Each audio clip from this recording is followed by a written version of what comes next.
We're stuck in Vermont. New species for the day, yes, finally. It's been hours. Welcome to Stuck in Vermont, brought to you by 7 Days and sponsored by Hotel Vermont and New England Federal Credit Union. My name is Ava Solberger. We are here at the Birds of Vermont Museum in Huntington, and today is the 14th year that they are participating in the Big Sit. It's an international birding event where people around the globe count bird species. When people see a bird, they stop and look. So deep down, everybody has a little bit of bird watching in them.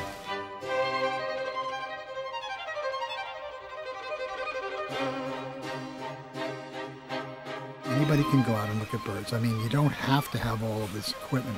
Sit down, listen for birds, and mark them up every hour that you see them. No matter what you do when you're birding, you're going to see something. There's something way, way, way out there. Do you see it? So we saw something that... Yeah, it was way up high though. Oh, way up high. It was way up there. Oh, he's followed by a friend. Yeah.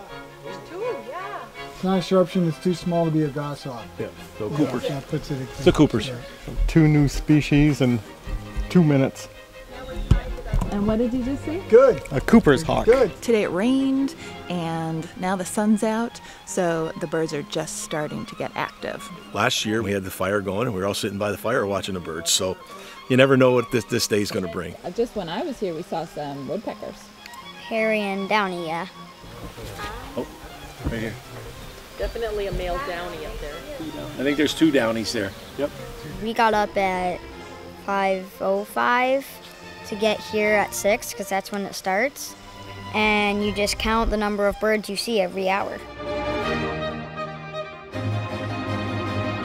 It's a fundraiser for the museum. It's called the Big Sit. The only Vermont circle for 13 years until this year, and Missisquoi started a circle this year, which is really great. The biggest rule about the Big Sit is you have to stay in this 17-foot diameter circle. Well, we've got 2 circles running today, and the reason we ran 2 circles today is because we weren't sure what was going to happen up here. Trying to do 12 hours, daybreak to dusk. Our best is like 30, 31. There are not a lot of species in this specific spot.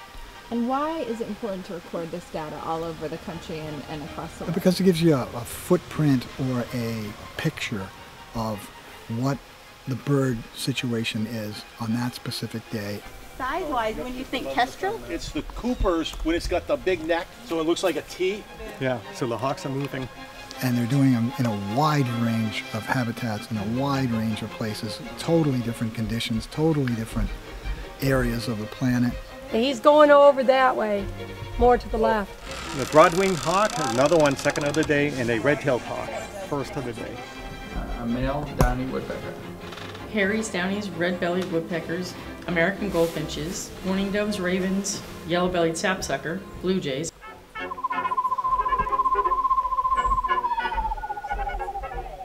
I got into birding in 1961 when I was 6 years old. I'm sort of the bird guy because I am a former wildlife and bird tour leader. I think I've been to the Big Sit, I don't know, 7, 8 years out of my whole life, and I'm 9, so that's a lot. Wow. So that's like 3/4 of your life. Yeah, That's about so far. There's a joy in it. You know, we all do things in our lives that you really like. And birding is one of those things. I started, like I said, 10 years ago. I was never a guy to walk the woods and hike and all that stuff. And now the joy of being outside. Every time you're out, you learn something about some birds. The birding community is just fantastic. The people I meet, the people I go out with to birds, we still learn every day. He's right out in the open now. This is why we come. The big eat. All birders eat like birds, up to half their body weight during the day.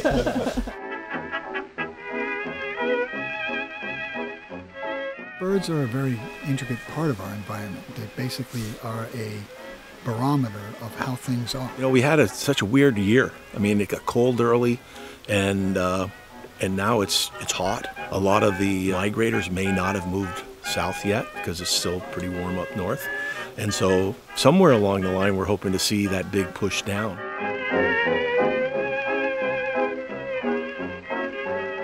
So the Birds of Vermont Museum is a place where you can come because it is a collection of all of Bob Spear's hand carvings And Bob Spear's idea for the museum was to have a place where people could go and they can learn about the birds of Vermont in a place where you actually could sit down, look at them, study them when they're not moving and flying in all directions. You come out, you can look out the window, you can see the birds. You come on a day like this, you can see most of those birds. We have a bird blind up by our pond. We have the tree house, which is right behind me here. We want to invite people here.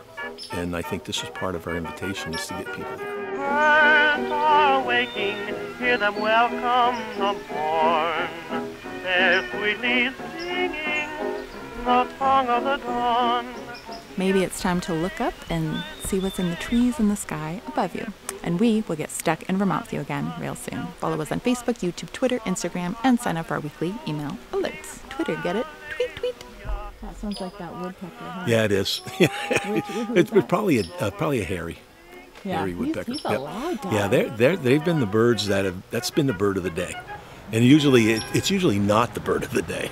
Once we get some snow cover, they'll be at the feeders again, I'm sure, or it just gets colder. If it ever does. If it never does, which won't be so bad if it doesn't. Yeah, I know. It's Florida, Vermont. Right? Yeah.